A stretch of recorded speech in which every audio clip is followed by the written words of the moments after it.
Bharatiya Janata party రాష్ట్ర కార్యదర్శి గోపిడి స్రవంతి వినోద్ రెడ్డి కుమారుడి రిసెప్షన్ కి ఎంపీ అరవింద్ ధర్మపురి, ఎమ్మెల్యేలు ధన్పాల్, పైడి రాకేష్ రెడ్డి, సూర్యనారాయణ, జాతీయ పాస్పోర్ట్ చైర్మన్ పల్లె గంగారెడ్డి, జిల్లా అధ్యక్షుడు దినేష్ కులచారి, రాష్ట్ర కార్యవర్గ సభ్యులు వడ్డి మోహన్ రెడ్డి, డాక్టర్ మల్లికార్జునారెడ్డి, పార్టీ నాయకులు హాజరై నూతన వధువరులను ఆశీర్వదించి శుభాకాంక్షలు తెలియజేశారు.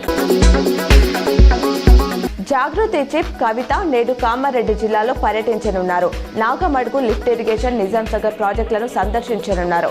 బాన్స్వాడలో సోషల్ వెల్ఫేర్ జూనియర్ కళాశాలను సందర్శించి నాగిరెడ్డిపేటలో ముప్పు రైతులతో సమావేశం కానున్నారు.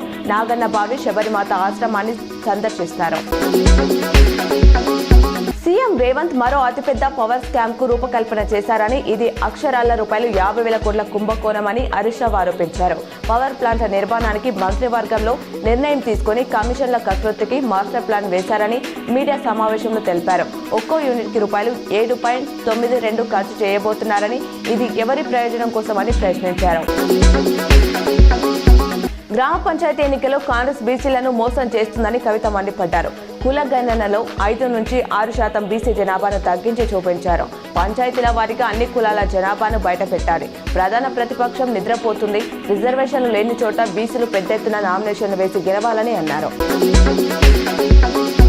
తెలంగాణ రైజింగ్ గ్లోబల్ సమిట్ 2025 ప్రారంభోత్సవానికి పీఎం మోదీ కేంద్ర మంత్రులను ఆహ్వానించాలని సీఎం రేవంత్ రెడ్డి సూచించారు. పెట్టుబడులపై ఒప్పందాల విషయంలో ప్లాన్ ప్రకారం ముందుకెళ్లాలని అధికారులను ఆదేశించారు. వివిధ విభాగాలపై స్టాల్స్, రాష్ట్ర బ్రాండ్ ఇమేజ్ పెంచేలా డ్రోన్ షో, సాంస్కృతిక కార్యక్రమాలు ఏర్పాటు చేయాలని సమీక్షలో పేర్కొన్నారు.